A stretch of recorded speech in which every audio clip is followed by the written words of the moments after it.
এখানে কারো পা চারটে আসি নাই, রিয়েল অথেন্টিক অরিজিনাল কথা বলছে আসছি। আমাদের বাংলাদেশের মানুষের তো খেয়ে দিয়ে আর কোনো কাম নাই, কারণ ওরা তো যাকে মন চায় তাকে ভাইরালও করতে পারে, যাকে মন চায় তাকে নিয়ে সমালোচনাও করতে পারে। যেমন আমি আপনাদেরকে একটু উদাহরণ দিচ্ছি।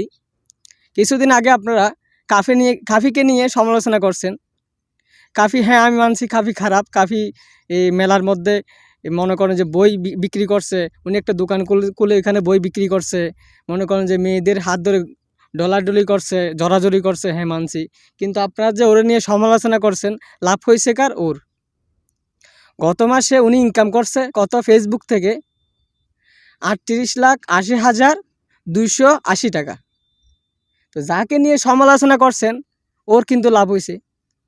আমাদের বাংলাদেশের মানুষের তো আর কোনো খেয়ে দিয়ে কোনো কাম নাই, যাকে মন চায় তাকে নিয়ে মনে করেন যে সমালোচনা করে। বুঝতে পারছেন না? বিগত কয়দিন আগে মনে করেন যে একটা তরমুজ বিক্রেতাকে উনি মনে করেন যে ওনার তরমুজগুলো বিক্রি করার জন্য মনে করেন যে যখন একটা কথা বলতেই পারে, ওই মধু কিরে কিরে রসমলাই রসমলাই বলে ওর তরমুজগুলো বিক্রি করতেছে। আপনারা কি করছেন?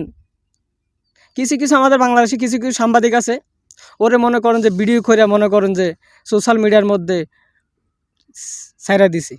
এখন মনে করেন যে উনি ভাইরাল হয়ে গেছে। ভাইরাল হওয়ার কারণে মনে করেন যে উনি কী করতেছে, ওনার তরমুজগুলো বিক্রি করতে পারতেছে না, কান্নাকাটি শুরু করে দিছে। এই সোশ্যাল মিডিয়ার মধ্যে ভিডিও করে ছাড়তেছে, সবাই ওর তরমুজগুলা পৌঁছে যাচ্ছে। এখন উনি কী করবে?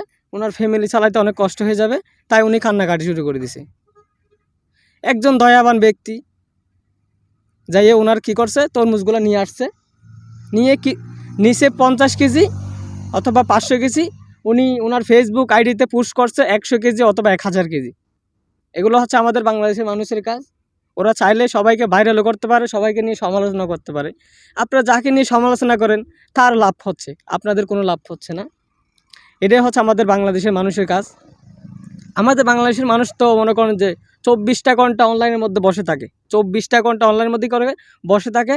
ওরা হচ্ছে ফেসবুক, ইউটিউব, টিকটক এগুলো হচ্ছে ওদের কাজ, ওরা এগুলো চালাবে। আর সামনে যে ভিডিওটা আসবে ওই ভিডিওটা শেয়ার করে ভাইরাল করে দিবে। এরপরে মনে করেন যে বিগত 20-25 বছর আগের একটা মনে করেন যে ওই ছবির ক্লিপসটা কী করছে, ভাইরাল হয়ে গেছে। আমাদের বাংলাদেশের মানুষের হচ্ছে এটাই কাজ, যে একটা ছবির ক্লিপসকে ভাইরাল করতে পারে। চাচা হেনা কোথায় মনে করেন যে এর বলে আমি বিশ্বাস করি না।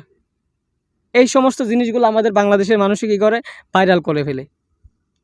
এখানে কারো পা চারটে আসি নাই, রিয়েল অথেন্টিক অরিজিনাল কথা বলছে আসছি। ঠিক আছে? যদি আমার ভিডিওগুলো ভালো লেগে থাকে অবশ্যই লাইক কমেন্ট শেয়ার করে দিবেন, ফেসবুক পেজটি ফলো করে রাখবেন। এরকম নতুন নতুন ভিডিও আপনাদেরকে দেওয়ার চেষ্টা করব। সবাই ভালো থাকবেন, সুস্থ থাকবেন। আল্লাহ হাফেজ।